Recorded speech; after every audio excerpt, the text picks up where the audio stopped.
అరే మామ, పొరపాటుగా ఒక సినిమా చూస్తానని అనుకుని ఉల్లు సిరీస్ చూస్తాను రా. ఏం ఏం సినిమా మామ అది? ఏం సిరీస్ మామ? ఉల్లులో ఏమైనా కొత్త సిరీస్ ఇచ్చిందా? ఉల్లు కొత్త సిరీస్ అంటే ఇది ఒక సినిమాకి సీక్వెల్. ఏంటి మా ఉల్లులో సీక్వెల్ ఏంటి మామ? ఉల్లు సిరీస్ కూడా చూస్తున్నావు నువ్వు? ఉల్లు సిరీస్ సీక్వెల్ కదరా, తెలుగు సినిమా సీక్వెల్. సినిమా వచ్చేసి డబుల్ స్మార్ట్ అనమాట. ఏంటి ఉల్లులో స్ట్రీమ్ అవుతుంది అది? అరే ఆత్రం తగ్గించుకో, చెప్పింది పూర్తిగా విను. చెప్పు. ఈ పర్టికులర్ మాట నేను ఎందుకు అన్నానంటే, పూరి జగన్నాథ్ గారు ఎంత డీగ్రేట్ అయిపోయాడు. గారు అని ఎందుకు అన్నానంటే అతని మీద ఉన్న రెస్పెక్ట్ తోటి అన్నాను, ఒకప్పుడు ఉండే రెస్పెక్ట్ తోటి అన్నాను.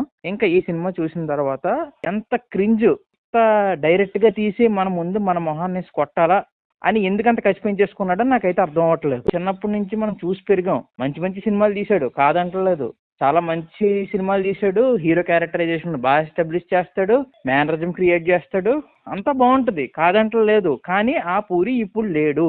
ఒకప్పుడు మన అత్తారింటి దారే సినిమాలో డైలాగ్ ఉంటుంది చూసావా, మెడిసిన్ కూడా ఎక్స్పైరీ డేట్ ఉంటుంది, నువ్వు మెడిసిన్ అంటాడు సిద్ధు అని.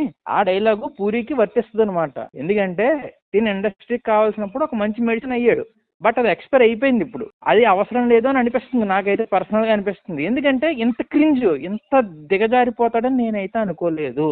మినిమం ఒక సబ్జెక్ట్ రాసుకుని, ఒక ప్రాపర్ సీక్వెల్ రాసుకుని సీక్వెల్ తీద్దాం అనుకున్నప్పుడు ఫస్ట్ పార్ట్ బాగానే క్లిక్ అయింది కదా, నీ డైలాగ్స్తో నీ రైటింగ్తో బాగానే తీసుకెళ్ళావు కదా, దాన్ని ముందు తీసుకెళ్ళడానికి ఇన్ని సంవత్సరాల గ్యాప్ వచ్చింది, ఒక స్క్రిప్ట్ రాసుకోవడానికి అనిపించలేదా?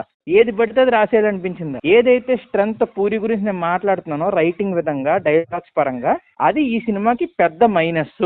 నేను ఉల్లు సిరీస్ అని అనడానికి కారణం కూడా ఆ డైలాగ్సే. మరీ వరస్ట్, మరీ వల్గర్ డైలాగ్స్ రా మొత్తం సినిమా అంతా కూడా. అవును మామ, ట్రైలర్ లో కూడా చూసా. క్యారెక్టరైజేషన్ ఏంటి మామ? ఆలీది మర్చిపోయిన పేరేంటి? ఒక్క అక్షరం తేడా అంతే, అక్కడ అర్థమైపోతుంది. మరి అదే, దానికి తోడు ఇంకా ఆలీ మేనరిజం గురించి సెపరేట్ గా చెప్పక్కర్లేదు. మామూలుగా డైరెక్ట్ ఈవెంట్ లో మాట్లాడుతున్నప్పుడే బాడీ లాంగ్వేజ్ తో కొంచెం ఆఫుల్ గా చేస్తూ ఉంటాడు. ఇంకా అలాంటిది క్యారెక్టరైజేషన్ పెట్టి, ఆ క్యారెక్టర్ గా పేరు పెట్టి, ఇంకా నువ్వు రచ్చిపోను అన్నట్టు వదిలేసినట్టున్నాడు పూరి. క్యారెక్టర్ నచ్చినట్టు చెయ్యని చెప్పి ఆలీ దాని తగ్గట్టు అల్లిపోయాడు. అమ్మమ్మమ్మమ్మమ్మ, ఏమన్నా క్రింజరా అది అసలు. అయ్య బాబోయ్, అయ్య బాబోయ్, అయ్య బాబోయ్. పూరి ఫస్ట్ సినిమా నుంచి కూడా కథలో కామెడీ ఉండదు, కామెడీ కంటే ఒక సెపరేట్ ట్రాక్ ఉంటుంది. అది కొన్ని సార్లు వర్కౌట్ అవుతుంది, కొన్ని సార్లు వర్కౌట్ అవ్వదు. ఈ సినిమాలో కూడా సేమ్ అంతే. కథ ఒక ట్రాక్ మీద వెళ్తూ ఉంటుంది, కామెడీ ఒక ట్రాక్ మీద వెళ్తూ ఉంటుంది. కామెడీ ట్రాక్ అంతా కూడా క్రింజు, కథ ట్రాక్ అంతా కూడా వల్గరు, రెండు కలిస్తే వచ్చింది ఈ డబుల్ స్మార్ట్ పర్ఫెక్ట్ సిరీస్. దీని అంతటికి ముఖ్య కారణం ఎవడైనా ఉన్నాడంటే ఖచ్చితంగా ఈ బ్లేమ్ అంతా నేను పూరి జగన్నాథ్ మీదే వేస్తా. గట్టిగా మాట్లాడాలి అని అంటే వాళ్ళ గురువు గారిలో ఓపెన్ అయిపోయి నచ్చినట్టు తీసేసుకుని నాకు సంబంధం లేదన్నట్టు వదిలేస్తే, మన మీద రుద్దేయకుండా ఇష్టం వచ్చినట్టు యూట్యూబ్లో ప్లాట్ఫామ్ మీద వదిలేస్తే నచ్చినట్టు చూసుకుంటాడు. అంటే అఫ్ కోర్స్ ఇది కూడా థియేటర్లో రిలీజ్ చేస్తే నచ్చినోడు చూసుకోండి, నచ్చినోడు వదిలేయండి అని అనొచ్చు. కాకపోతే ఒక డైరెక్ట్ స్ట్రీమ్ మీద పెట్టి స్ట్రీమ్ చేసి చూడండి అని అంటే ఒక సినిమా లవర్స్గా ఆటోమేటిక్గా ఇంట్రెస్ట్ అయితే ఉంటుంది. దట్టు పూరి నుంచి అవుట్పుట్ అంటే మినిమం ఎక్స్పెక్ట్ చేసి వెళ్తాం. ఒకటి రెండు ఇలాంటివి దింపాడు అనుకో ఫిక్స్ అయిపోతాం, ఇంకా ఇలాంటివి తెస్తాడు ఇంకా వదులుకోవచ్చు అని చెప్పి ఫిక్స్ అయిపోతాం.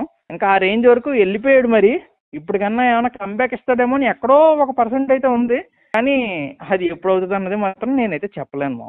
నాకైతే స్ట్రాంగ్ ఒపీనియన్ ఉంది, ఖచ్చితంగా కంబ్యాక్ చేస్తాడు. అది కూడా ఉల్లు సిరీస్ లోనే చేస్తాడు. ఇది ఎక్కడ స్ట్రీమ్ అవుతుంది? అరే ఎంత చెప్పాక కూడా నువ్వు స్ట్రీమింగ్ గురించి అడుగుతున్నారా? అంటే కొంతమంది ఉంటారు కదా మామ చూసి వాళ్ళు. ప్రైమ్లో స్ట్రీమ్ అవుతుంది.